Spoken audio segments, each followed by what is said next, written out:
जगन्नाथपुरी से पहले महाप्रभु श्री जगन्नाथ जी का प्रागट्य हुआ द्वारिका में। आप पहले द्वारिका में प्रकट हुए द्वापर में। वैसे तो महाप्रभु जगन्नाथ जी अनादि हैं, सत्युग त्रेता द्वापर के नहीं है। मैंने कल बताया था ना कि निर्गुण निराकार ब्रह्म से सबसे पहले सगुण साकार ब्रह्म जब दिखे तो काले ब्रह्मांड में दो नेत्र और अधरी दिखे, वो जगन्नाथ जी ही हैं। तो सगुण साकार रूप में सबसे पहले दिखने वाले यदि ठाकुर कोई हैं तो वो जगन्नाथ जी।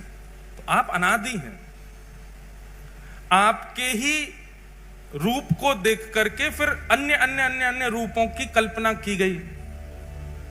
ऐसे नेत्र हैं, ऐसे अधर हैं, ऐसा मुख है, सब कुछ भाव रखे गए, पर सबसे पहले प्रकट होने वाला रूप महाप्रभु जगन्नाथ जी का ही है। द्वारिका की बात है, भगवान की समस्त पटरानियां जब भी अपने कार्यों से निवृत्त होती हैं तो सबके मन में इच्छा होती है कि हमको कुछ ठाकुर जी की लीला या चर्चा सुनाई जाए। चलते फिरते कभी देवकी मैया कोई चरित्र सुनाती हैं, कभी रोहिणी जी कोई चरित्र सुनाती हैं, लेकिन आधे अधूरे ही रह जाते हैं। तो एक दिन समस्त कृष्ण पटरानियों ने रोहिणी जी को बुला करके कहा, रोहिणी मैया ऐसी हैं बलराम जी की मैया, बहुत ध्यान से सुनिएगा। रोहिणी मैया का स्वरूप स्वभाव आपको इतना बड़ा सौभाग्य प्राप्त हुआ, ठाकुर जी की ब्रजलीला, मथुरा लीला और द्वारिका लीला, तीनों लीलाओं का संपूर्ण दर्शन करने का सौभाग्य यदि किसी को मिला है तो वो रोहिणी मैया को मिला है। संपूर्ण ब्रजलीला का दर्शन भी रोहिणी मैया ने किया, संपूर्ण मथुरा लीला का और द्वारिका लीला, सारी लीलाओं का दर्शन रोहिणी मैया ने किया है। तो भगवान की पत्नियों ने रोहिणी मैया से कहा, मां आप एक जगह बैठ करके धैर्य पूर्वक ठाकुर जी की संपूर्ण लीला हमको सुनाओ, ब्रज लीला सुनाओ।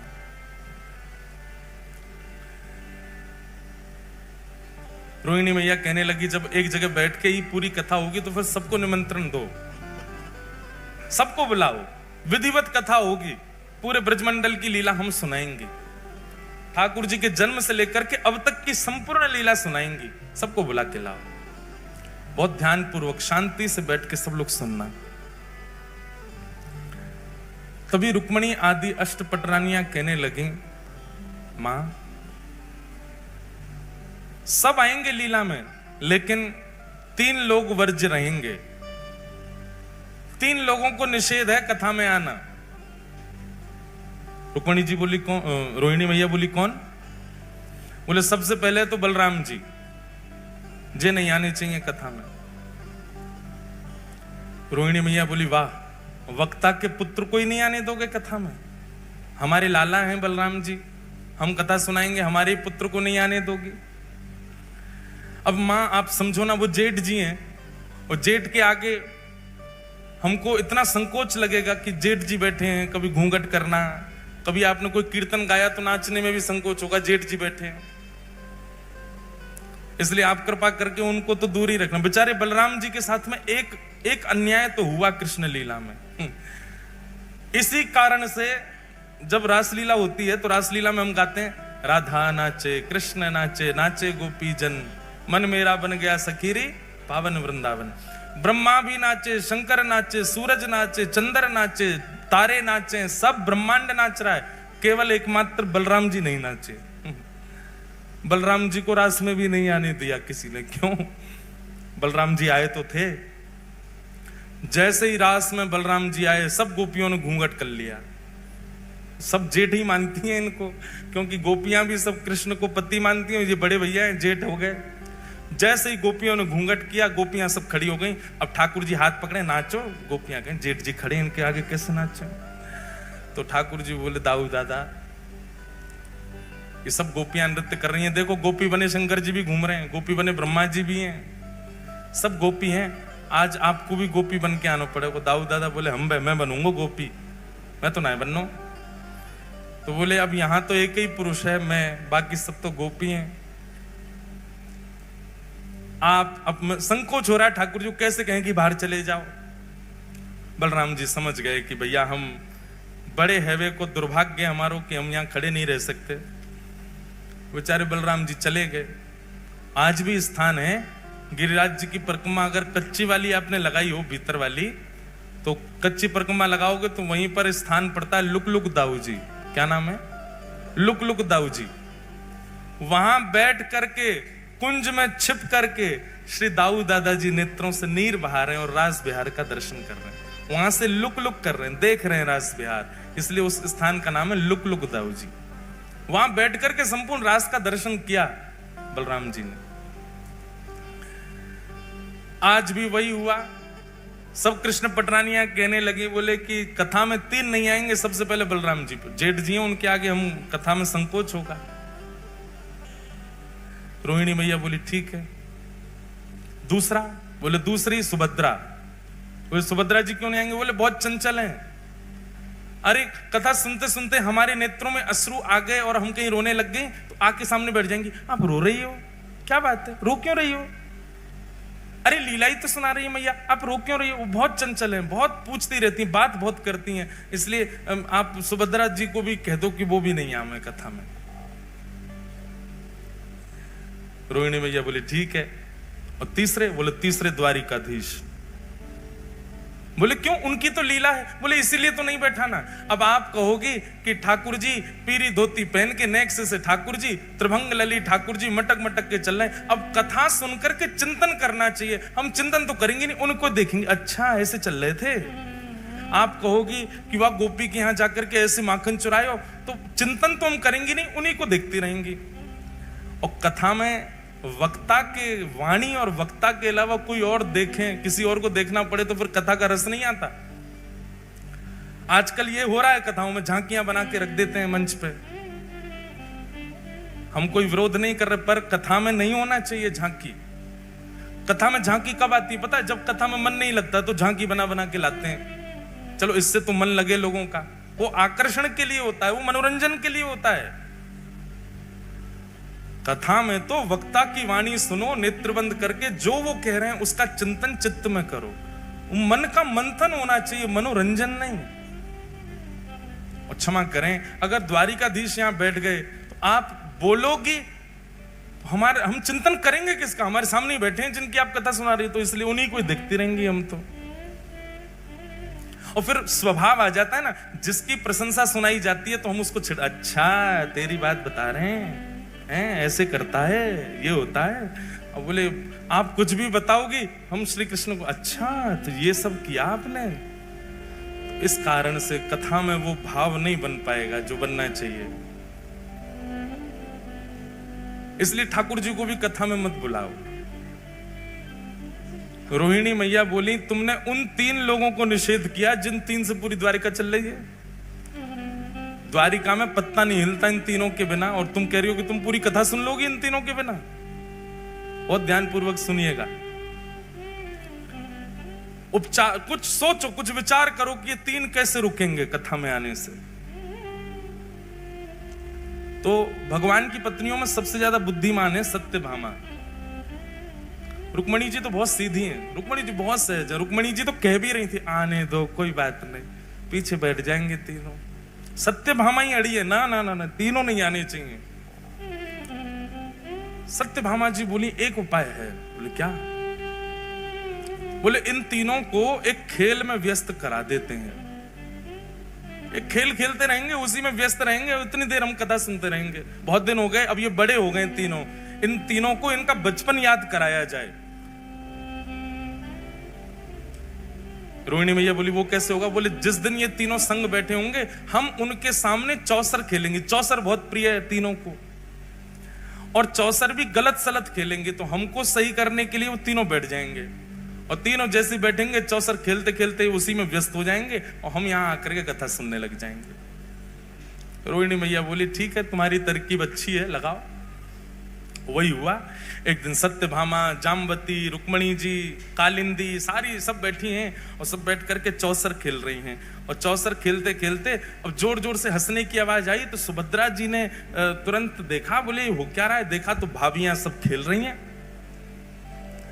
आकर के सुभद्रा जी जब देखने लगी तो देख के बोली ये तो गलत खेल रही हैं, ऐसे थोड़ी खेला जाता है, रुको मैं भैया को बुला के लाती हूं, मैं दिखाती हूं कैसे खेलते हैं, हम तीनों तो निपुण हैं। और तुरंत कृष्ण बलराम को लेकर के सुभद्रा जी आई और चौसर की सेज पर बैठ गई और वहां चौसर खेल खेल के दिखाने लगी। तीन पक्ष बट गए, कुछ बलराम जी के, कुछ ठाकुर जी के, कुछ सुभद्रा जी के, सब पत्नियां बट गईं। अब तो थोड़ी देर तो इनका उत्साहवर्धन किया, हाँ हाँ बहुत अच्छा बहुत अच्छा, अरे बलराम जी आप तो कमाल हो, कभी ठाकुर जी आप कमाल हो, ऐसे सब नाटक हो रहा था वहां पे। इतने में धीरे धीरे धीरे पीछे से उठ करके सब पत्नियां ठाकुर जी की जा रही थी। और जैसी खेल समाप्त होने लग जाए तो सत्यभामा जी ऐसा कुछ करें कि वो चौसर का पूरा जो स्थान था, जो पूरा सामने रखा था, वो हिल जाए तो अरे अब तो दोबारा से होगा और फिर तो शुरू हो जाए। ऐसे खेल में तीनों को तन्मय करके समस्त पटरानियां एक सभागृह में चली गईं और रोहिणी मैया आसन पर विराजमान होकर के ब्रज लीला सुनाने लगी। यहां पर चौसर में जीत गई कौन? सुभद्रा जी। अब सुभद्रा जी जैसे ही जीती, जीत करके उन्होंने कहा देखो भाभी जी जीत गई, देखी तो वहां कोई भी नहीं, सबरी चली गई। भैया एक भाभी जाए, दो जाए, 10 जाए समझ आती है, 16 हजारों चली गई। कुछ तो गड़बड़ है, मुझे ऐसा लग रहा है कि हमको कहीं पर फंसाया गया है। और देख नहीं रहे हो, बिल्कुल शांति छा गई है पूरे महल में, ऐसा लग रहा है कोई है ही नहीं है। ताल में कुछ काला तो है। ठाकुर जी बोले हमें तो पूरी दाल ही काली लग रही है, कुछ काला नहीं है, ढूंढो। और ढूंढते ढूंढते पहुंचे, एक विशाल सभागृह था। रोहिणी मैया नेत्र बंद करके संपूर्ण लीला सुना रही हैं और सामने बैठ करके समस्त कृष्ण पटरानियां भाव आवेश में भाव विभोर होकर के ठाकुर जी की लीला सुन रही हैं। श्री यशोदा मैया लाल जी के छोटे छोटे हस्त कमलों में अपनी उंगली देख करके उनको चलना सिखा रही हैं। नन्हे नन्हे चरणों से ठाकुर जी कैसे चल रहे हैं, और जैसे ही चलते हैं यशोदा मैया अपनी उंगली हटा देती है, ठाकुर जी दोनों भुजा खड़ी करके एक पैर आगे रखते हैं और रख करके फिर ऐसे डामाडोल होते भय से नीचे गिर जाते हैं। ये सब लीलाएं बता रही हैं। सब पत्नियां हंस भी रही हैं और नेत्रों से प्रेमाश्रुओं को पहुंच करके यशोदा मैया को याद भी कर रही हैं। तभी प्रसंग आया कि श्री यशोदा मैया ठाकुर जी को पकड़ करके दहली लंगवावे ले गई हैं। लाला तू अब चलना सीख गया है, चल अब दहली लांग ले। चलना तो आ गयो, अब दहली लांगनू सीख ले। लाल जी दहली पे चढ़ तो गए, लेकिन पल्लंग को गहराई इतनी ज्यादा है कि ठाकुर जी नीचे उतर नहीं पा रहे हैं और अपने पाम के अंगूठा से बार बार नीचे देख रहे हैं कि जमीन आई कि नहीं, अब मैं उतरूं कि नहीं। और जैसे ही नीचे पाम करें जमीन गहरी है, सो ठाकुर जी जोर जोर से रो रहे हैं। यशोदा मैया कह रही है अरे लाला तू काहे को रो रहा है? तो तुतला के ठाकुर जी कह रहे मैया जे दहली ना, जे दहली मुकु मार है, जे दहली ऊंची है गई है, या तो कह दे ये नीची है जाए। ऐसी मधुर लीलाएं श्री रोहिणी मैया यशोदा मैया की और ठाकुर जी की बाल लीला की सुना रही हैं। सब नेत्र बंद करके भाव में कथा श्रवण कर रहे हैं। और तभी उस सभा के द्वार पर तीनों का आगमन हुआ। बलराम जी, बाल कृष्ण और सुभद्रा। बलराम जी, द्वारिकाधीश, सुभद्रा तीनों आए और तीनों ने आकर के जैसे चुपचाप देखा कि कथा चल रही है, मधुर लीला सुना रहे हैं, ठाकुर जी ने दोनों से कहा चुपचाप पीछे चल करके बैठे, ये हमसे छुप करके कथा कही जा रही है ताकि हम ना सुन लें, चलो पीछे बैठ के सुनेंगे। और ठाकुर जी बिल्कुल सहमे से गए और सबसे पीछे जाकर के बैठ गए तीनों। बीच में सुभद्रा जी बैठी हैं, एक तरफ बलराम जी, दूसरी तरफ ठाकुर जी, और बैठ करके मधुर वह रस चर्चा सुनने लगे। सुनते सुनते सुनते यशोदा मैया के प्रसंगों को, ब्रजवासियों के प्रसंगों को, श्री ठाकुर जी प्रेम की अवस्था में प्रवेश करने लगे। प्रेम जब प्रकट होता है ना बंधुओं, बहुत ध्यानपूर्वक सुनिएगा, प्रेम जब प्रारंभ होता है तो प्रारंभ में विपरीत अवस्था भी अच्छी लगती है। प्रेम जब प्रारंभ होता है तो प्रेमी को रात में निद्रा भी ना मिले तो भी अच्छा लगता है, भोजन ना मिले तो भी अच्छा लगता है, पानी ना मिले तो भी अच्छा लगता है, अनुकूल वातावरण का कमरा ना मिले, बिना एसी का कमरा मिल जाए तो भी अच्छा लगता है, बस प्रेमी संग होना चाहिए। प्रेम की प्रथम अवस्था है। प्रेम की द्वितीय अवस्था जब प्रारंभ होती है तो प्रेमी की परीक्षाएं शुरू होती हैं।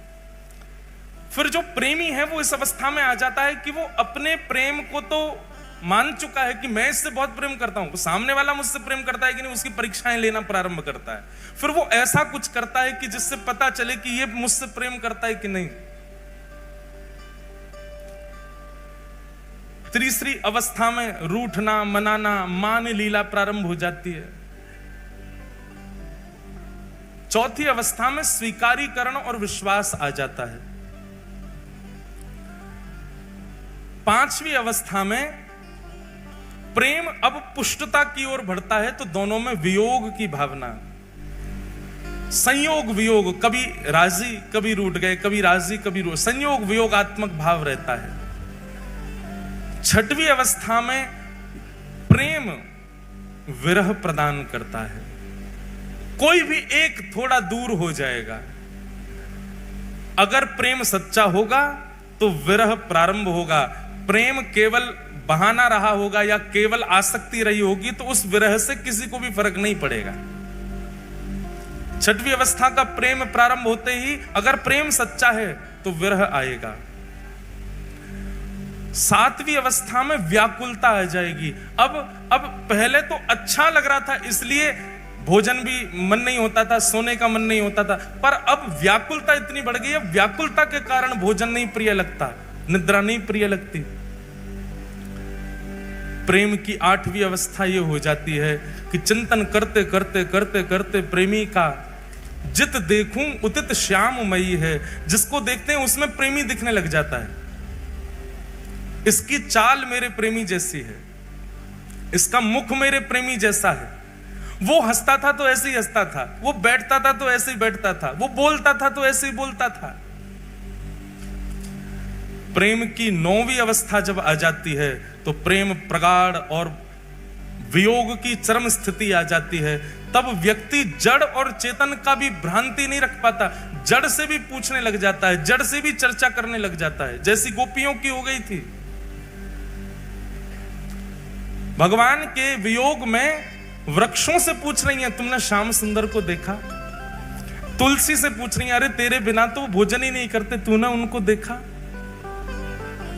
मयूर से पूछती हैं, तुमने उनको देखा? तुझे तो सिर पे धारण करते हैं। प्रेम की नौवीं अवस्था आ जाती है और प्रेम की जब 10वीं अवस्था प्रारंभ होती है तो प्रेमी अपने प्रेमी का चिंतन करते करते करते करते करते करते प्रेम विगलित होने लग जाता है। जैसे एक मोमबत्ती में अग्नि प्रज्वलित करने पर वो पिघलने लग जाती है, ऐसे प्रेमी के सर्वांगीण अंग पिघलने लग जाते हैं। बहुत ध्यानपूर्वक सुनिए, कोई चर्चा मत कीजिए, हमारी प्रार्थना है। ठाकुर जी ने जब कथा में बैठना और श्रवण करना प्रारंभ किया तो ब्रजवासियों की याद आने लगी, अपनी लीला सुन के मुस्कुराने लगे, अच्छा सा लगने लगा। फिर विपरीत अवस्था भी अच्छी लगने लगी। धीरे धीरे धीरे कथा आगे बढ़ने लगी। ठाकुर जी उन अवस्थाओं को पार करते गए। पार करते करते 6वीं 7वीं अवस्था में आकर के ठाकुर जी अपना हृदय पकड़ करके सहलाने लगे, ब्रजवासियों की याद आने लगी। 7वीं 8वीं अवस्था आते ही श्री ठाकुर जी के नेत्रों से अश्रुबिंदु गिरने लगे। सभागृह में दिखने वाली ब्रज जैसी कोई भी वस्तु उसको ठाकुर जी जा जा करके अपने हृदय से लगाने लगे। मेरी मैया कहां है, मेरे बाबा कहां है, मधुमंगल श्रीदामा सब कहां हैं? इस प्रकार ठाकुर जी ढूंढने लगे। अपनी पटरानियों में ही किसी के रूप को देख करके कहते हैं, श्रीदामा ऐसो ही लगे, मेरा मधुमंगल ऐसो ही दिखे। रोहिणी मैया को देख के यशोदा मैया ऐसी लगे। बलराम जी को देख के कहते हैं, दाऊ दादा हमारे नंद बाबा ऐसे ही लगे। ठाकुर जी की ऐसी अवस्था प्रकट हो गई। सब बैठे सहमे देख रहे हैं केवल।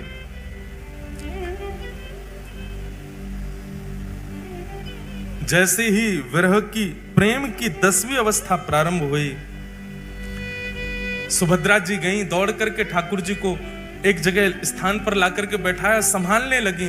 पर रोहिणी मैया तो भावावेश में आकर के कथा कहती जा रही हैं। सुनते सुनते सुनते प्रेम की 10वीं अवस्था में जैसे प्रवेश किया, ठाकुर जी की भुजाएं खड़ी हो गई, बलराम जी की भुजाएं खड़ी हो गई, मानो आवाहन कर रहे हो, अरे भैया कोई जाओ, जाके ब्रजवासिन को लाके हमारे हृदय से लगा दो। और 10वीं अवस्था प्रारंभ होते श्री ठाकुर जी का श्री अंग पिघलने लगा। नेत्र पिघल गए, नासिका पिघल गई, कान पिघल गए, मुखमंडल पिघलने लगा, हस्तकमल पिघलने लगे, चरण पिघल गए, उदर पिघल गया, सर्वांगीण श्री अंग पिघलने लगा श्री ठाकुर जी का। प्रेम अपनी स्थिति में होता है तो नेत्रों से आंसू निकलते हैं, पर प्रेम जब चरम स्थिति में जाता है तो व्यक्ति की चरम भी पिघलने लग जाती है। हम संसारी मानव पांचवी श्रेणी से ऊपर नहीं जा सकते प्रेम की में, क्योंकि हमारा प्रेम इतना है ही नहीं। उससे ऊपर की स्थिति में जाते ही सबको अपना स्वार्थ दिखने लग जाता है। हम कभी 10वीं अवस्था, 9वीं अवस्था, 7वीं अवस्था में नहीं जा सकते। हमारी स्थिति केवल पंचम अवस्था तक है। जैसे वियोग प्रारंभ होता है, वियोग आते ही हमको अपना स्वार्थ दिखता है, और स्वार्थ दिखते ही हम अपने प्रेमी का त्याग कर देते हैं। उससे मिलने वाले विरह को हम सह नहीं पाते। ठाकुर जी का श्री अंग पिघलने लगा। ठाकुर जी की इस अवस्था को देख करके देवता त्राहि माम करके दौड़ने लगे। दौड़े दौड़े गए श्री नारद जी के पास, और नारद जी से जाके कहा, नारद जी कुछ करिए। अगर रोहिणी मैया की कथा को अभी रोका नहीं गया तो श्री ठाकुर जी संपूर्ण जल निमग्न हो जाएंगे। तुरंत नारद जी महाराज आए। कथा इतनी प्रबल स्थिति में पहुंच चुकी है कि वहां जाकर के विक्षेप नहीं डाल सकता कोई। पर श्री नारद जी महाराज ने ठाकुर जी की स्थिति को देखा, और देखते हुए तुरंत रोहिणी मैया के चरणों में प्रणाम करते हुए, अपना करताल बजाते हुए रोहिणी मैया के भाव को भंग किया।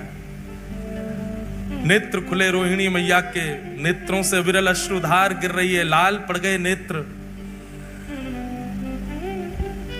नारद जी, आप तो कथा के इतने रसिक हैं, फिर कथा में विघ्न कैसा? नारद जी महाराज ने इशारा किया, मैया सामने देखो। पीछे बैठे द्वारिकाधीश बलभद्र और सुभद्रा, तीनों प्रेम की 10वीं अवस्था पार कर चुके हैं। उनका श्री अंग पिघल रहा है। यदि मैं आपकी कथा को थोड़ी देर और नहीं रोकता तो तीनों जल निमग्न हो जाते, नदी बनकर के बहने लगते। बंधुओं, द्वारिका कभी जाइएगा तो गोपी तालाब का दर्शन कीजिएगा। कृष्ण विरह में गोपियां जल निमग्न हो गईं। बिंदु सरोवर का कभी दर्शन कीजिएगा, वहीं पर सिद्धता नाम की नदी है, जो कि भगवान श्री कपिल की मैया देवहूति माता प्रेम की अवस्था पार करके नदी बन के बहने लगी। कालिंदी प्रेम की अवस्था पार करके नदी बन के यमुना जी बन गई।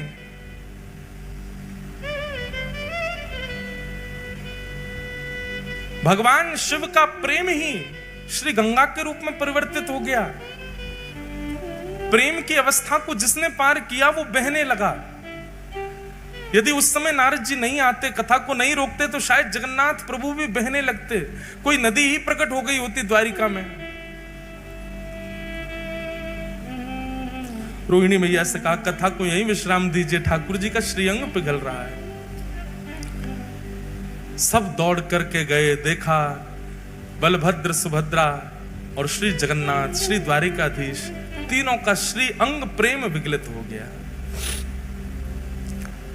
नारद जी महाराज रुदन करने लगे, चरणों में प्रणाम करने लगे, भगवान आप अपने रूप में प्रकट हो जाइए, नाथ ऐसा मत कीजिए। जगन्नाथ द्वारिकाधीश कहने लगे, नारद जी पूरे विश्व को बताने के लिए कि प्रेम की अवस्था क्या होती है, यह स्वरूप मेरा सदा तुम्हारे चित्त में रहेगा। मैं अभी अपने पूर्व रूप में आ जाऊंगा, पर मेरे स्वरूप को तुम अपने चित्त में धारण करके रखो।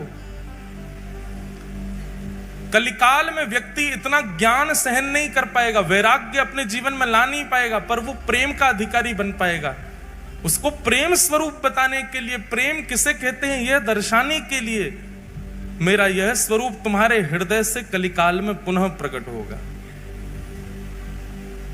तब तक के लिए इस स्वरूप को तुम अपने चित्त में विराजमान कर लो। और वही ब्रजवासियों का प्रेम, वही श्री किशोरी जी, वही नंद बाबा यशोदा मैया के विरह में प्रेम जो प्रकट हुआ द्वारिकाधीश का, वही रूप कलिकाल में इंद्रद्युम्न राजा के द्वारा इस धराधाम पर प्रकट हुआ, जिनका नाम विश्व प्रसिद्ध श्री जगन्नाथ हुआ। बोलो जगन्नाथ महाप्रभु की।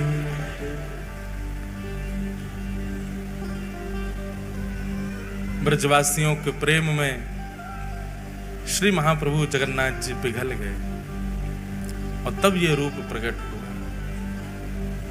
बंधुओं, संसार में सब प्रेमी अपने आप को दिखाते बताते हैं, पर प्रेम तो केवल ठाकुर जी जानते हैं और कोई नहीं जानता।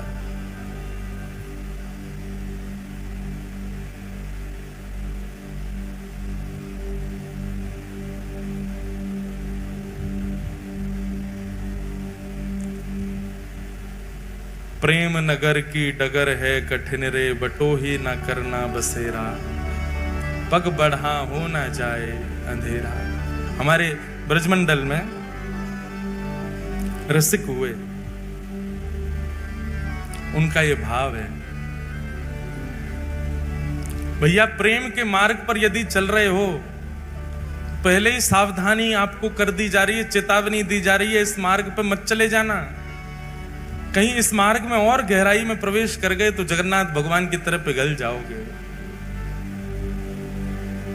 हमारे ब्रज के रसिक जन गाते हैं, प्रेम नगर की डगर है कठिन रे, बटो ही न करना बसेरा,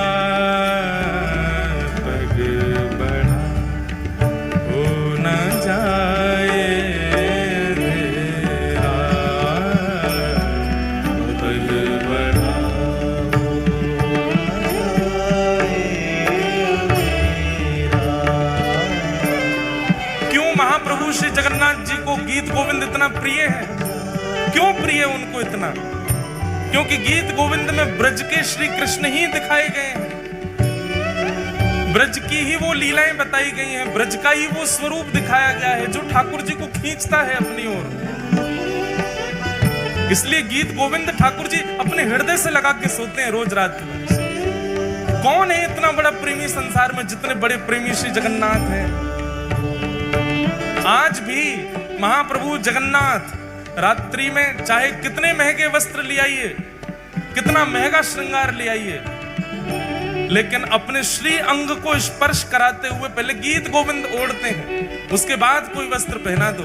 गीत गोविंद हृदय से लगा के सोते हैं, क्योंकि गीत गोविंद में श्री कृष्ण को प्रिय लगने वाली स्थितियां वर्णित की गई हैं जयदेव महाप्रभु के द्वारा। ये ब्रजवासियों को प्रेमी ठाकुर है भैया, जे ब्रजवासी को प्रेमी है हमारो जगन्नाथ।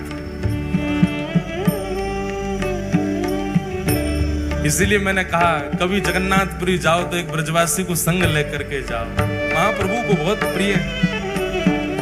प्रेम नगर की डगर है कठिन रे, बटो ही न करना बसेरा, पग बढ़ा हो न जाए तेरा,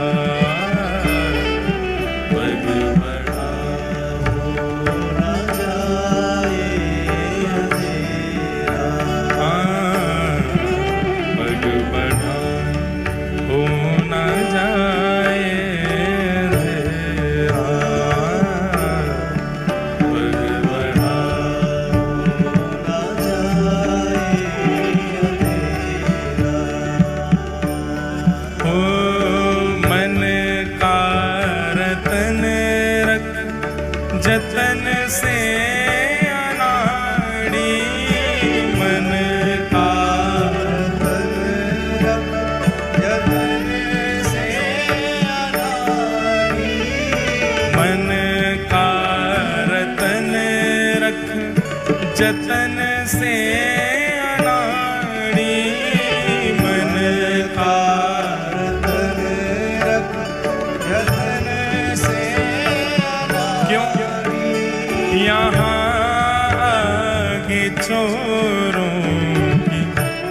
बस्ती है भारी, यहाँ के चोरों की बस्ती है भारी, हाँ यहाँ के चोरों की बस्ती है भारी, यहाँ के चोरों की बस्ती है भारी। ज्ञानी लुटे गुमानी, यहाँ पल में लुट जाए लाखों का घेरा,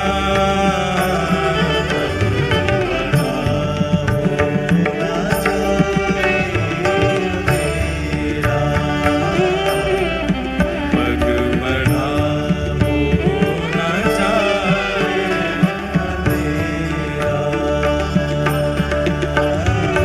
प्रेम नगर डगर है कठिन रे, बटो ही न करना बसेरा, पग बढ़ा हो न जाए मेरा, पग बढ़ा हो न जाए। अरे कितना प्रेम प्रकट हुआ महाप्रभु जगन्नाथ को, स्वयं तो पिघल गए, बहन भी पिघल गई, भैया भी पिघल गए, पर जिन आयुधों को संग में रखते हैं श्री ठाकुर जी राक्षसों का दमन करने के लिए, भक्तों की रक्षा के लिए, उनमें भी श्री सुदर्शन जी महाराज, उनको भी पिघला दिया। वो भी वहां पर तीक्ष्ण नहीं है। जगन्नाथपुरी में श्री सुदर्शन जी महाराज भी तीव्र नहीं है, तीक्ष्ण नहीं है, वे भी पिघले हुए खड़े हैं, उनको भी प्रेमी बना दिया, वो भी पिघले हुए खड़े। कैसा प्रेम महाप्रभु का रहा होगा। बादल विपद की अंधेरी है रातें, बादल विपद की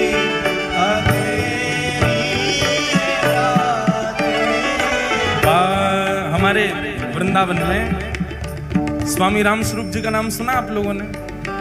रासाचार्य स्वामी राम स्वरूप जी महाराज, उनके पूज्य पिताजी श्री मेघश्याम जी, उनका ये पद है। उनकी गोद में ठाकुर जी खेलते थे। क्या कह रहे हैं? बादल विपद की अंधेरी है रातें, बादल विपद की अंधेरी है रातें, भजन सार सब झूठी दुनिया की बातें, भजन केवल सार भजन है, बाकी सब झूठ है दुनिया। हाँ, भजन सार सब झूठी दुनिया की बातें, भजन सार सब झूठी दुनिया की बातें। लखों श्याम पुत्रिन में उनकी झलक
इस प्रकार प्रकट हुए द्वापर में श्री जगन्नाथ। नारद जी ने उस स्वरूप को अपने चित्त में धारण कर लिया। फिर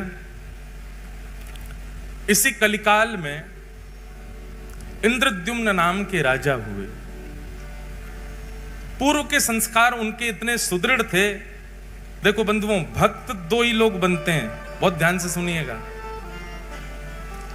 भक्त दो ही लोग बनते हैं, या तो वो जिसके पूर्व का भजन बहुत है, थोड़ा बहुत शेष रह गया तो इस जन्म में वो भक्त बन गया। पूर्व काल से ही भक्ति के संस्कार हों तो इस जन्म में वो भी भक्त बन जाता है। और दूसरा भक्त कौन बनता है? घोर नास्तिक।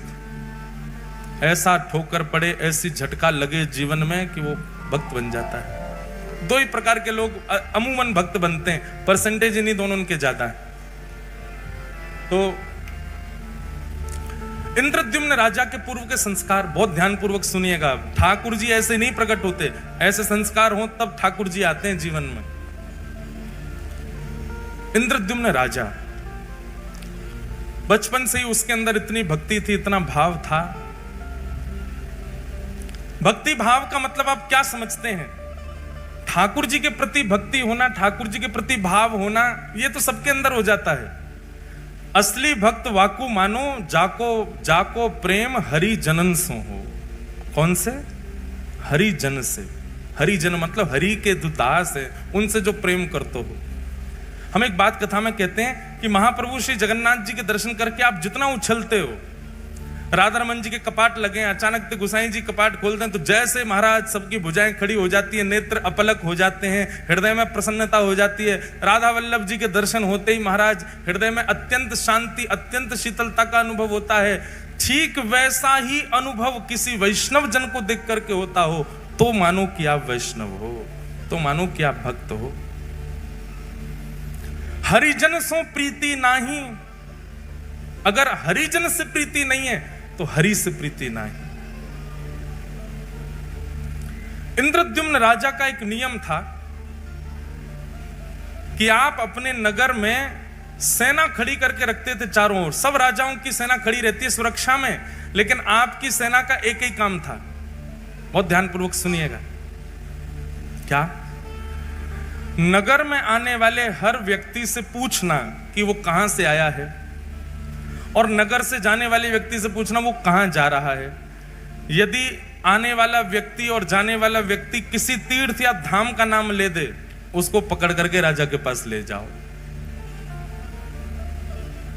आने वाला व्यक्ति अगर ये कह दे कि मैं बद्रीनाथ से आया हूं, तो जैसे किसी नगर में प्रवेश करते हैं तो वहां के सिपाही जन खड़े होकर के लाइन लगवाते हैं, बोले हाँ एक एक करके बताते जाओ अपना परिचय, कहां से आए हो। अगर वो कह दें कि हम फलाने नगर से आए हैं, फलाने गांव से आए, तो उनको जाने दिया जाता। कोई कहता हम वृंदावन से आए हैं, कोई कहता हम अयोध्या से आए हैं, बद्रीनाथ से। इधर खड़े होते जाओ सब। अब सब भक्तों को लगे भैया ये क्या होगा पता नहीं हमारे साथ। सब घबरा जाएं, भैया क्या करोगे? बोले कुछ नहीं, हमारे राजा से आपको मिलना पड़ेगा।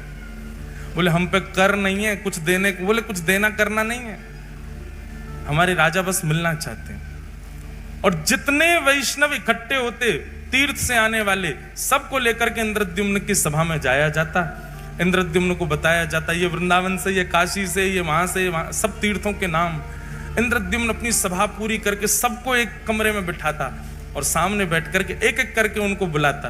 बोले आप उस स्थान का वर्णन कीजिए, वृंदावन कैसा है। और नेत्र बंद करके इंद्रद्युम्न केवल उसका अनुभव करता था।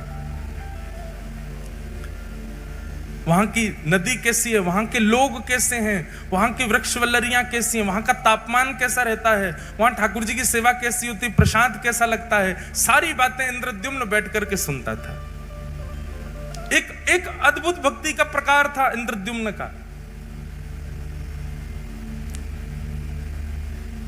और जब वो अपनी पूरी बात कर देते तो उनको खूब सारा धन धान्य देता, उनके चरण धोता, उनके चरण दल को पीता और कहता अगली बार कभी आप तीर्थ से आओ तो मेरे लिए कुछ प्रसाद लाना। तीर्थ जाने वाले जो लोग होते थे नगर से, उनको अपने पास बुलाता। कहां जाओगे, कहां रुकोगे, वहां कैसे करोगे, क्या करोगे, रास्ता कैसा है, कैसे जाओगे, व्यवस्था कर देता रास्ते की और कहता लौट के आओ, तुम उससे जरूर मिलना, बताना कैसा लगा वहां पे, मैं तो राजा हूं, कार्यकाल छोड़ के जा नहीं सकता। ऐसी उसकी भक्ति। हमारे वृंदावन में भी ऐसी भक्ति होती है, इसी को मानसी भक्ति कहते हैं। इंद्रद्युम्न राजा मानसी यात्रा करता था, सारे तीर्थ घूमे थे उसने केवल मनी मन से, और इसी मानसी यात्रा करने का उसको एक दिन फल क्या, रात्रि में जब सोता था तो चिंतन में वो तीर्थ धाम और वहां के ठाकुर ही उसको दिखाई देते थे।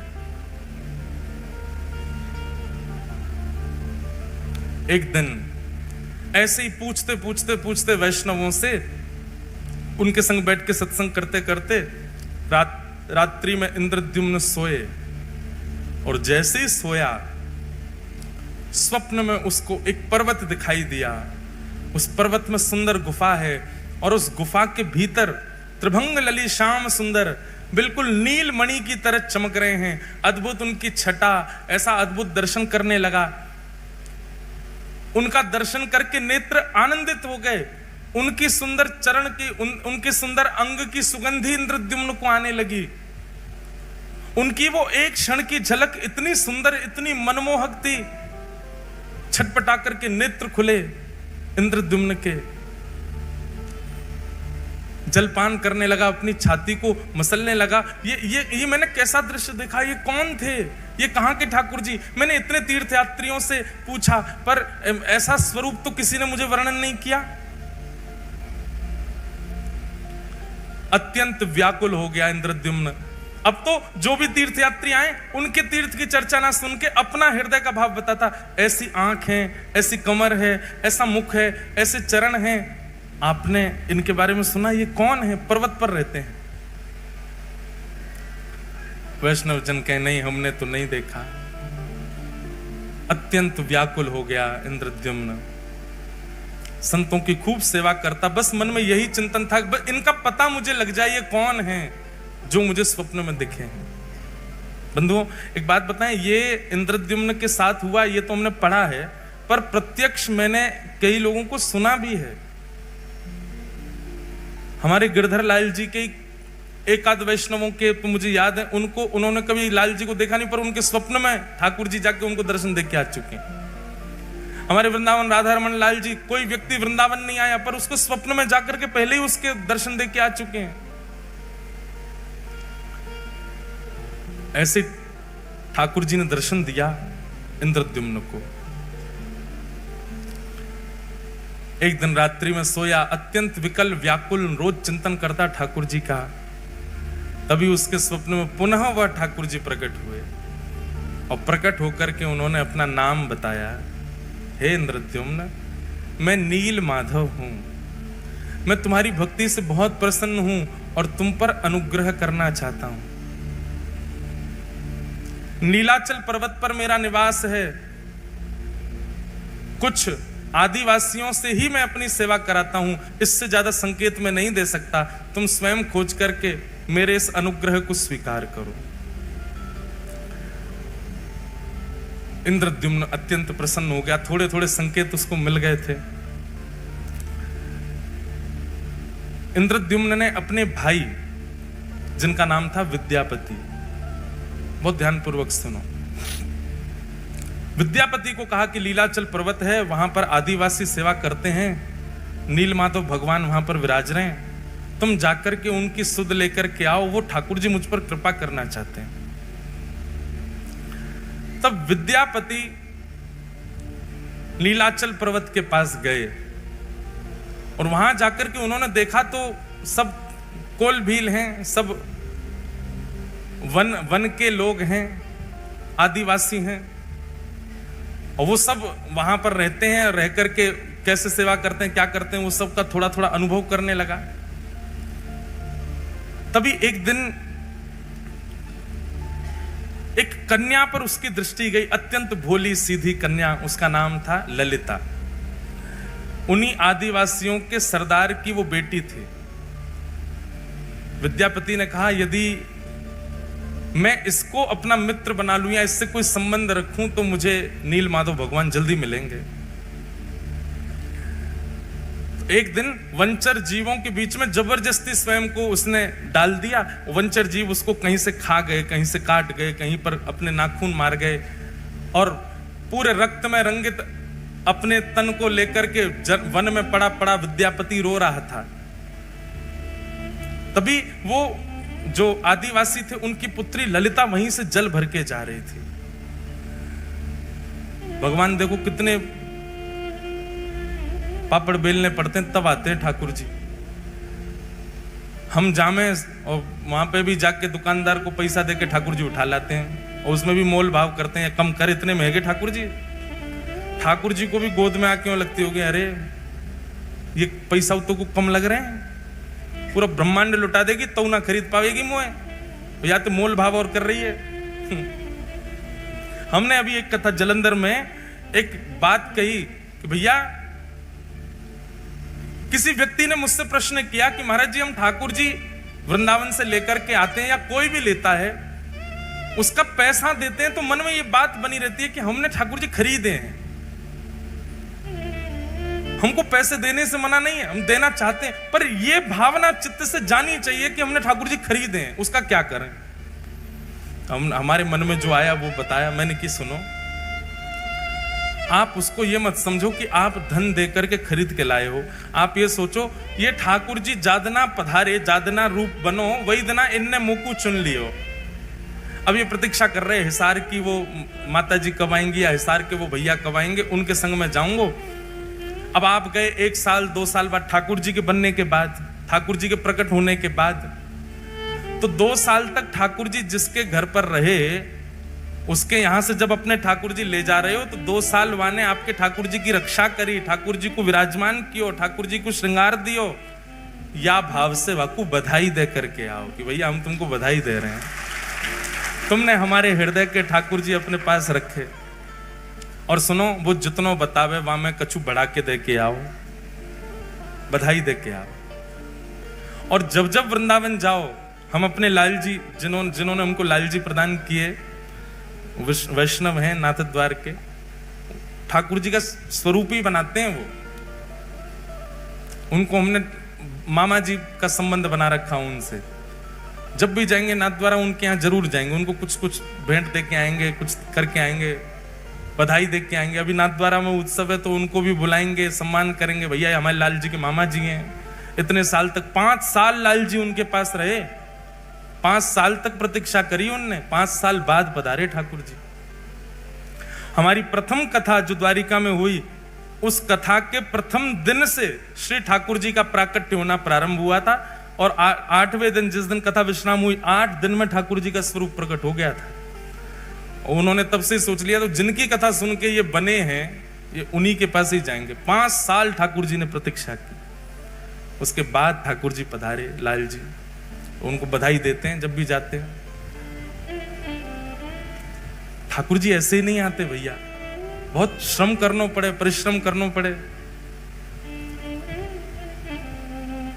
तो विद्यापति ने अपने आप को जबरदस्ती जानवरों से कटवाया और उस मार्ग पर गिर गया जहां से ललिता रोज जल भर के लाती थी। उसने जब देखा कि ये घायल पड़ा है, तुरंत उसको उठा करके अपने घर ले गए। सब लोग इधर देखो, बहुत ध्यान से कथा सुनो। श्री जगन्नाथ प्रभु कैसे पधारे, कैसे प्रकट भये, उसकी पूरी लीला है। विद्यापति को लेकर के घर गई, पिताजी से जाके कहा पिताजी ये घायल व्यक्ति है, मैं इसको ले आई हूं, आप इसकी चिकित्सा करो। ललिता के पिताजी का नाम था विश्व वसु। आज भी श्री जगन्नाथ जी की रथ यात्रा में विशेष सेवा उसी वंश की है।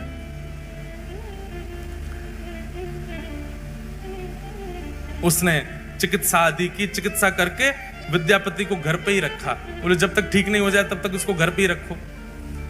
दोनों पिता और पुत्री मिलकर के उसकी खूब सेवा करते। धीरे धीरे विद्यापति ठीक होने लगा। उसकी तो पूर्व से साजिश थी, अब इसको साजिश कहना थोड़ा अटपटा लगता है, पर उसकी पूर्व से योजना थी कि मुझे नील माधव भगवान चाहिए, उसके लिए चाहे जो करना पड़े।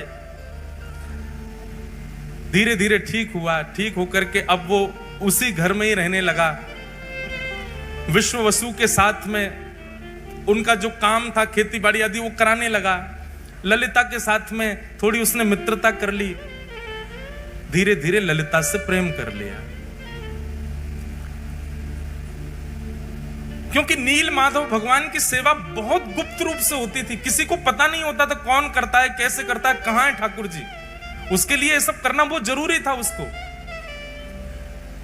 विद्यापति ने धीरे धीरे धीरे उन समस्त कोल भीलों से, उन समस्त आदिवासियों में अपना स्थान बना लिया। आप तो सब उसको अपने परिवार जैसा समझने लगे।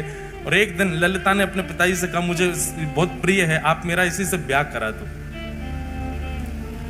विद्यापति से पूछा, तुम ब्याह करोगे हमारी पुत्री से? बोले कि मेरा तो परिवार ही नहीं है, मैं तो आपका हूं, आप करा दो ब्याह। और ललिता के साथ में विद्यापति का ब्याह हो गया। विद्यापति कौन है? विद्यापति कौन है? इंद्रद्युम्न राजा का भाई। अगर भूल भाल मत जाइए, बात पूरी कथा सुनते रहो। ललिता के साथ में इनका विवाह हो गया। अब विवाह के बाद ये घर जमाई बन के ही रहने लगे। वहीं उनके विश्ववसु के घर में ही रहते थे। विश्ववसु रोज सुबह ब्रह्म मुहूर्त में जाते थे, नहा धो करके स्नान करके गीले कपड़े पहन के अपरस में जाया करते थे और साथ में कुछ पुष्प और कुछ सामग्रियां लेकर के जाते थे। विद्यापति ललिता से पूछता था, ये सुबह सुबह ससुर जी कहां जाते हैं? बोले ये पूछो मत, और आज के बाद पूछना भी मत, हमें भी नहीं पता इसके बारे में, ये गोपनीय रहस्य है। बचपन से हम ऐसे देखते आए, हम भी कभी नहीं पूछते, करने दो, पिताजी करते हैं और तुमको क्या करना। विद्यापति समझ गया।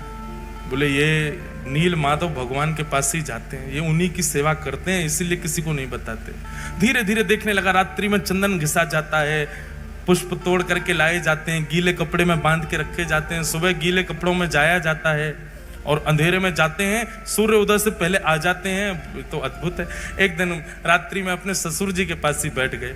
अब तो प्रेम भाव बहुत ज्यादा ही हो गया था, पुत्र की भांति विद्यापति हो गया था। अपने ससुर जी के पैर थोड़े थोड़े दबा रहे थे और तो दबाते दबाते धीरे धीरे पूछा, आप पुष्प किसके लिए तोड़ के लाते? ये रोज रात्रि में आप चंदन किसके लिए घिसते हैं? पिताजी आप सुबह ब्रह्म मुहूर्त में कहां जाते हैं? पुत्र मोह में आकर के, और पुत्र मोह से भी ज्यादा होता है जमाई मोह। जमाई तो पुत्र से भी ज्यादा प्रिय लगता है। तो धीमे से प्रसन्न होकर के, देखो अब तो तुम हमारे घर के सदस्य हो, किसी को बताना मत, और तुम तो हमारे प्रिय हो, मुझे तुम पे बहुत भरोसा है, मेरी पुत्री तुमने स्वीकार की, किसी से कहना नहीं। नीलाचल पर्वत है और लीलाचल पर्वत पर नील माधव भगवान विराजते हैं। वे प्रत्यक्ष ठाकुर जी हैं। वो चलते फिरते सारी लीलाएं होती हैं उनकी, पर उनके दर्शन का अधिकार केवल मुझको है, और मेरे बाद मैं जिसको चाहूंगा उसको होगा। विद्यापति ने कहा, तो आपके तो कोई पुत्र है नहीं, तो दर्शन आपके बाद किसको होगा? फिर आप क्यों ना ये सेवा मुझे भी दे दो। पहले तो विश्ववसु ने मना किया, नहीं नहीं नहीं, मैं नील माधव भगवान से पूछूंगा, वो जैसी आज्ञा करेंगे वही होगा, ऐसे में तुमको लेके नहीं जा सकता। लेकिन रोज रोज यही बात करने से एक दिन विश्ववसु ने मन में सोचा कि ठीक है, तुम्हारी इतनी इच्छा है, मैं तुमको ले तो चलूंगा, लेकिन याद रहे आंख पे पट्टी बांध के मेरे साथ चलना पड़ेगा, ताकि तुम मार्ग ना देख पाओ, कहीं तुम योग्य नहीं हुए, नील माधव भगवान को तुम प्रिय नहीं लगे, और कहीं तुम बिना उनकी अप्रियता के वहां पहुंच गए तो ठाकुर जी का इंतर ध्यान ना हो जाए। इसलिए दर्शन कराऊंगा, लेकिन प्रतीक्षा करना, ठाकुर जी को जब तुम प्रिय लगोगे तभी उनकी सेवा में जा सकोगे। और अगले ही दिन आंखों पर पट्टी बांधी विद्यापति के, और उसके ससुर जी विश्ववसु उनको लेकर के जा रहे। लेकिन विद्यापति तो इसी बहाने, इसी चतुराई से आया था कि उसको नील माधव भगवान चाहिए। उसने रात्रि में ही एक पोटली में खूब सारी राई भर ली। राई समझते हैं, सरसों के दाने, वो भर लिए और भर करके उसमें एक सुई का छेद करके उसको अपनी कमर पर बांध लिया। और कमर पर बांध के दूसरे दिन पिताजी ने रुई लगाई, रुई के ऊपर पट्टी बांधी, पट्टी बांध के हाथ पकड़ करके ले गए। वो नीचे से उसने पोटली थोड़ी सी दबाई, उसमें से राई निकलने लगे। चला गया पर्वत के ऊपर, दुर्गम मार्ग पार करके नीलाचल पर्वत पर गुफा में पहुंचे। और गुफा में जाकर के नील माधव भगवान की सेवा आदि करने के बाद कहा कि अब मैं तुम्हारी पट्टी खोलूंगा, एक क्षण देखना, दर्शन करके फिर पट्टी बांध लेना। और जैसे ही उसकी पट्टी खुली, सामने नील वर्ण के श्री नील माधव भगवान मंद मंद मुस्कुरा रहे हैं, कटाक्ष कमल नेत्र हैं, सुंदर ठाकुर जी का वपु दिखने लगा। दर्शन हो गए। दर्शन करते ही तुरंत पट्टी बांधी, बोले चलो अब वापस यहां से, ताकि मार्ग ना पता कर ले। वापस ला कर, अब देखो तुमको दर्शन हो गए, अब नील माधव भगवान आज्ञा करेंगे तो तुमको सेवा मिलेगी, नहीं तो ऐसे ही रहो। अब उसको कहा, वो तो छटपटा रहा था, उसको दर्शन हो गए, वही छवि दिखे, बोले भैया कब से प्रतीक्षा कर रहे हैं, अब इन सबको मैं बताऊंगा कि इन्हीं की आज्ञा है मेरे भैया को, तो ये लोग मानेंगे नहीं। भैया अपना राजपाट छोड़ करके आ नहीं सकते।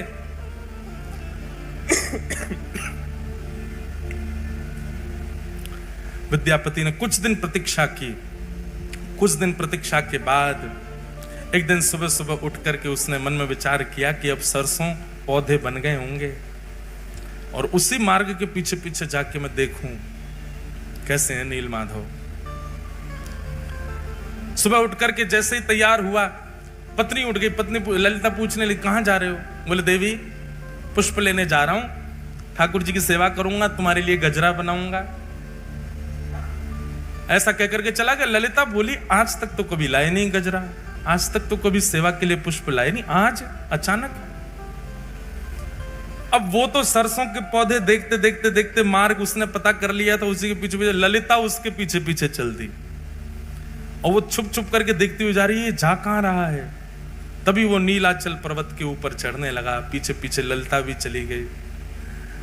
जैसे ही गुफा में पहुंचे, नील माधव भगवान खड़े हैं सामने। इसको तो दर्शन का अधिकार था, ठाकुर जी तैयार ही थे इसके साथ जाने को। तो बस ये जैसे ही ठाकुर जी का स्पर्श करने वाला था, इतने में ही ललिता पीछे से आ गई, अनधिकारी सामने आ गया।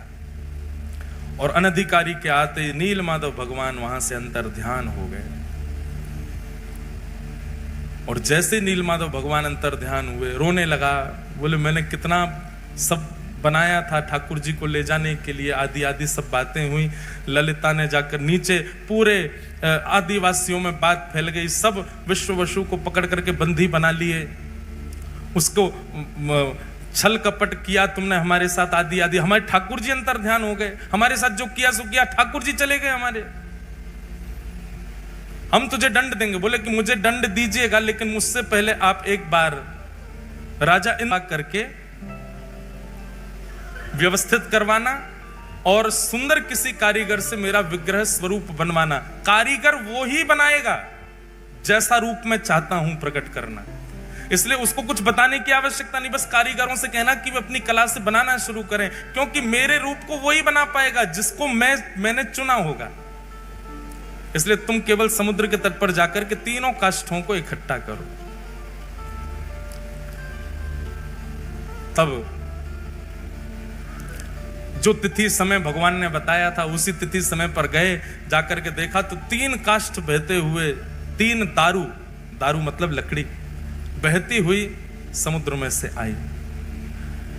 और उन तीनों को इंद्रद्युम्न राजा ने अपने पूरी सेना से उठवाने का प्रयास किया, पर कोई हिला नहीं पाया। उठाना तो बहुत दूर की बात।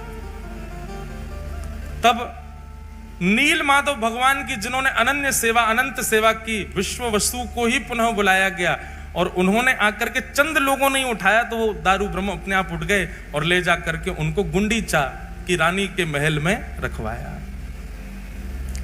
इंद्रद्युम्न राजा ने दुनिया के श्रेष्ठ से श्रेष्ठ कारीगरों को बुलाया। ये लकड़ियां हैं 3 और आपको इनसे स्वरूप, कैसा स्वरूप बनाओ? बोलो जैसा तुम्हारा मन करे वैसा बनाओ। वर्णन आता है कि महाराज बड़े से बड़े कारीगर आ गए, छेनी हथौड़ा रख करके स्वरूप निर्माण करना चाहें, पर वो छेनी हथौड़ा चलावें तो जैसे मानो ऐसा लगे लोहे पर चला रहे हो। चिंगारियां निकलती हैं पर एक एक रत्ती भर भी उसमें छिद्र नहीं हो पाता। बड़े बड़े कारीगर अपने छेनी हथौड़ा टूटे हुए राजा इंद्रद्युम्न के सामने रख देते, क्षमा करो भगवान हम नहीं बना पा रहे। फिर कोई बंगाल से आता, बोले हम करके दिखाएंगे, वो भी नहीं बना पाते। फिर कोई कहीं से आता, वो भी नहीं बना पाते। तो भगवान ने आज्ञा की, त्रिलोकी के सबसे बड़े चित्रकारी में, कार्य कलाकारी में माहिर श्री विश्वकर्मा जी को बोले आप जाओ और जाकर के मेरा वही रूप प्रकट करो जो नारद जी के चित्त में विराज रहा है। तब विश्वकर्मा जी एक वृद्ध कारीगर, एक मूर्तिकार के रूप में आए, दीनहीन से बिल्कुल पीछे खड़े थे सबसे। इंद्रद्युम्न राजा कारीगरों से कह रहा था, बोले मैं धन देने में कोई कमी नहीं छोड़ रहा, आप क्यों नहीं बना पा रहे? बोले क्या करें, हमारी छनी हथौड़े ही टूट जाते हैं। तब सबसे पीछे खड़े वयोवृद्ध उस कारीगर ने कहा, महाराज मुझे सेवा दें। इंद्रद्युम्न ने उपहास कर दिया, बोले इतने बड़े बड़े नहीं कर पा रहे आप वयोवृद्ध, आपकी लकड़ियां पाट देख रही हैं शमशान घाट में, आप बनाओगे? तब आपकी पत्नी गुंडीचा के हृदय में भाव आया, बोले वो कह रहे हैं, एक बार सबने प्रयास किया तो उनको भी करने दो, ठीक है आप भी प्रयास करके देखिए। तब उस कारीगर ने कहा, देखिए प्रयास तो करूंगा लेकिन मेरी कुछ शर्तें हैं। बोले क्या शर्तें हैं? बोले पहली बात, मैं जब ठाकुर जी का स्वरूप बनाऊं उस समय कोई आएगा नहीं। 21 दिनों तक मैं और काष्ठ एकांत में रहेंगे। राजा मैंने तुमको देखा, तुम हर 5 मिनट में जा के देखते हो कुछ हुआ कि नहीं हुआ, कुछ हुआ, ऐसा नहीं। 21 दिन तक तुम आओगे भी नहीं उस स्थान पर जहां ठाकुर जी का विग्रह बन रहा होगा। राजा बोला, हमको कैसे पता चलेगा कि आप बना रहे हो? बोले बाहर खड़े खड़े छेनी हथौड़ा और जो भी प्रयोग हो रहे होंगे सामग्री, उनकी ध्वनि से तुमको पता चल जाएगा कि स्वरूप बन रहा है ठाकुर जी का। 21 दिन तक कोई नहीं आएगा, ये मेरी शर्त है। राजा ने बात मान ली और यहां विश्वकर्मा जी ने बनाना प्रारंभ किया ठाकुर जी को। बनाते बनाते बनाते बनाते 15 दिन बीते और 15 दिन तक रोज आवाज आती थी भीतर से, कुछ ना कुछ क्रिया चल रही है। 15 दिन तक इतना उतावला इंद्रद्युम्न दिन रात कान लगा के सुनता ही रहता था, हाँ ठाकुर जी बन रहे हैं, मेरे ठाकुर जी बन रहे हैं। अगर नहीं बन रहे होते तो पहले दिन ही आ जाते, छेनी हथौड़ा लेके नहीं बन रहा, इतने सारे कारीगर सब निरस्त हो गए, इनसे बन रहे हैं इसीलिए तो अभी तक चल रहा है काम भीतर।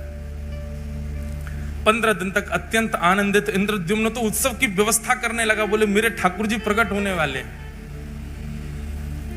15 दिन व्यतीत हुए, 15 दिन बाद ही महाराज भीतर से आवाज आनी बंद हो गई। आवाज आनी जैसे ही बंद हुई, पूरा दिन सुनता रहा, आवाज नहीं आई। थोड़ी और प्रतीक्षा करी, आवाज नहीं आई। उसके चित्त में शंका उत्पन्न हुई कि बहुत वयोवृद्ध हैं, कहीं ऐसा तो नहीं बनाते बनाते पधार गए हों भीतर ही, उमें ठाकुर जी अधूरे रह जाएं। सबने कहा, बोले उनकी शर्त है, मना किया उन्होंने। बोले तो कब तक नहीं खोलूं मैं ठाकुर जी बनी नहीं रहे, एक दिन पूरा प्रतीक्षा कर ली मैंने। अरे भाई ठाकुर जी कहीं अधूरे रह गए हो, वो पधार गए हो भीतर, फिर क्या होगा? अरे कोई और कारीगर आके आगे कार्य कर लेगा।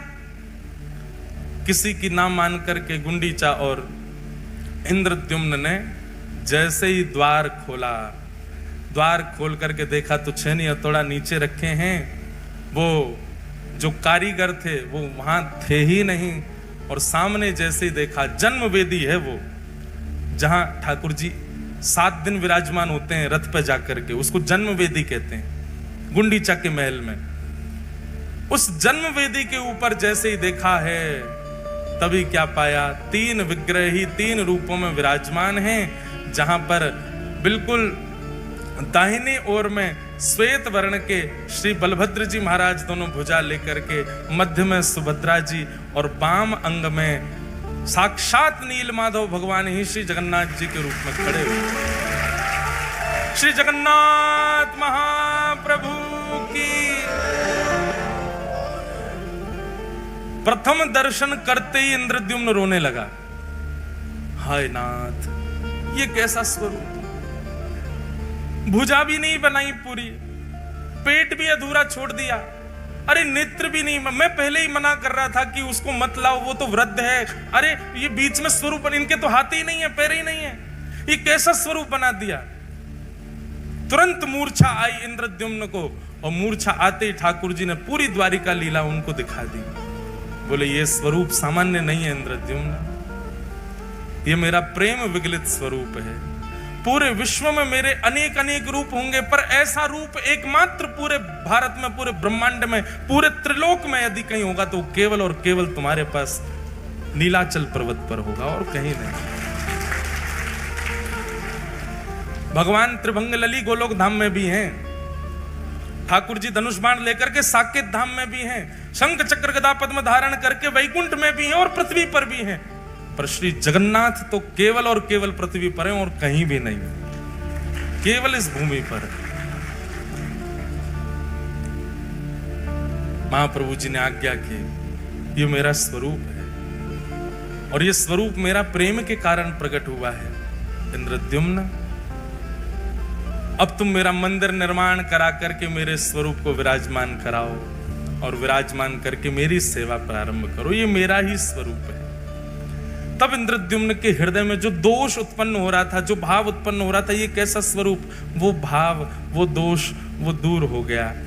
पूरे जगन्नाथपुरी में, पूरे लीलाचल पर्वत पर महाराज श्री क्षेत्र में उत्सव मनने लगा। इंद्रद्युम्न ने भव्य मंदिर का निर्माण कराया और भव्य मंदिर में जाकर के महाप्रभु श्री जगन्नाथ विराजमान हुए। बोलो जगन्नाथ भगवान की जय। महाप्रभु श्री जगन्नाथ विराजमान हुए।